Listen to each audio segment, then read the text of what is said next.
what I want to talk about is advertising. Yeah, okay.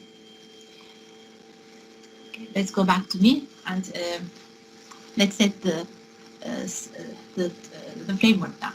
Now, I told you for signaling to work, it must be that the high quality guy finds it cheaper to get education compared to the low quality guy. So that's the driving factor. If that's not there, the model isn't going to work. There won't be any signaling equilibrium with separation in equilibrium. So signal won't work. Education won't work as a signal. It must be that the academically inclined finds it easier to get educated. But this is not necessarily the case if we change some of the other assumptions. So in the employment education model, I said if you're educated, you're going to get 30,000, and if you're not educated, you're going to get 90,000. So whether you're good quality or bad quality, if you get educated, you always get the 90,000. Whether you're good quality or not good quality, no matter what your quality is, if you're not educated, you're going to get 30,000. So the return to education was the same for both types. It's just that the costs were different. Now we're going to go to a different model where I want to talk about advertising. And in advertising, the cost of advertising is the same for the low quality firm and the high quality firm. So if you want to buy 15 seconds of TV time in your TV advertising, it's going to cost the same whether you are high quality or low quality. So the cost is the same. But we're going to make it so that the returns are different to low quality firms and the high quality firms. To be able to do that, we're going to go to a dynamic model. And we're going to think of repeat purchase, a model with repeat purchase. So initially, for instance, you do not know whether this product you're looking at on the shelf is a good quality product or not. Only if you experience will you find out whether it's good quality or bad quality. And once you find out it's good quality, you will keep buying it. But if you find out it's bad quality, then you won't buy it. So think of a shampoo, for instance. It has a bottle.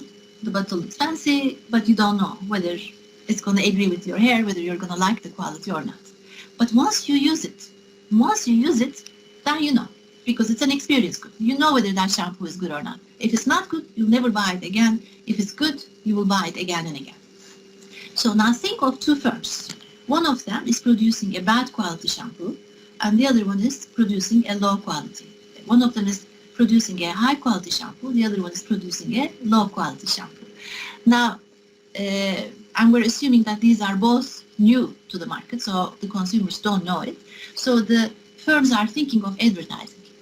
And the high quality firm thinks the following: well, if I spend so much money on advertising, what is the return from that advertising?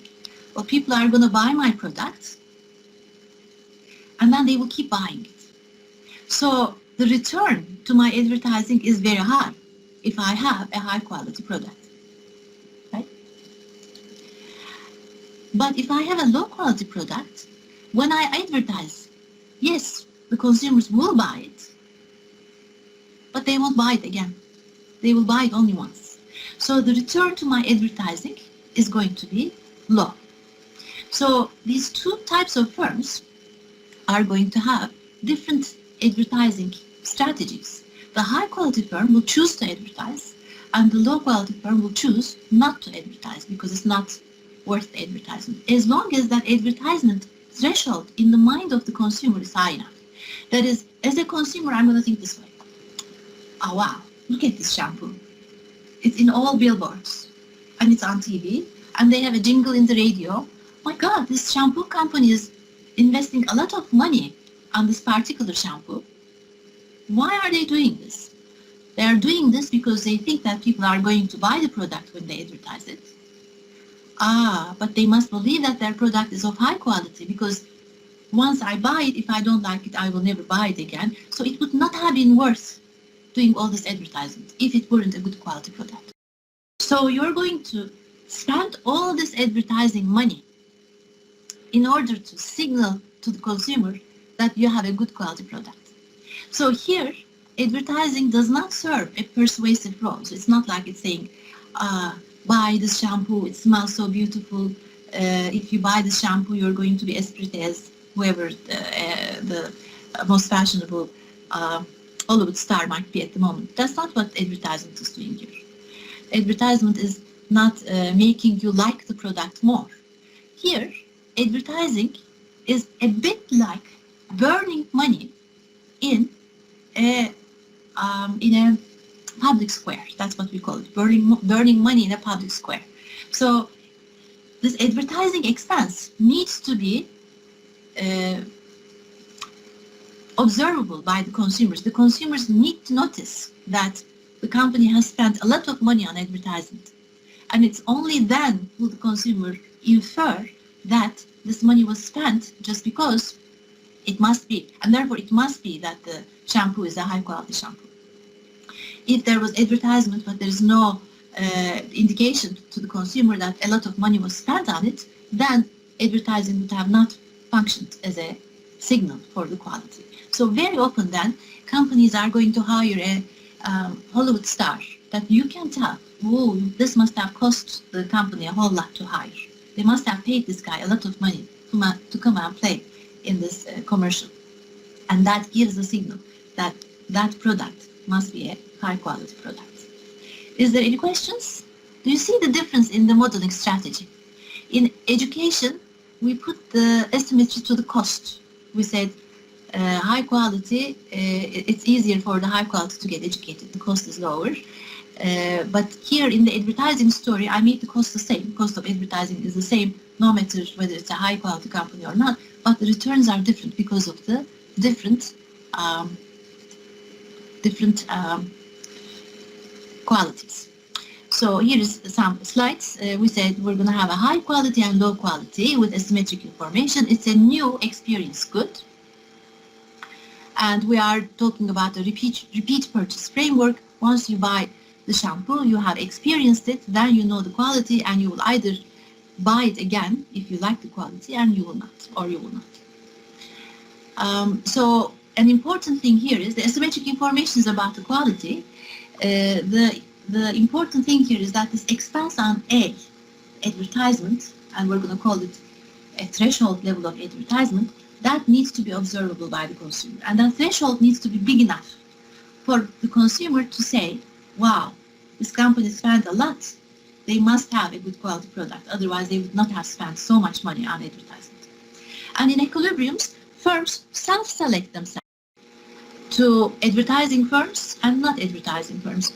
That is, the low-quality firm in equilibrium must not prefer to mimic the high-quality firm. So the low-quality firm, they could also simply advertise, spend a lot of money on advertising, but they will not do so because once they do advertise, yes, consumers will buy their product, but because they don't sell again and again because they have a low-quality product, it will simply be not worth it.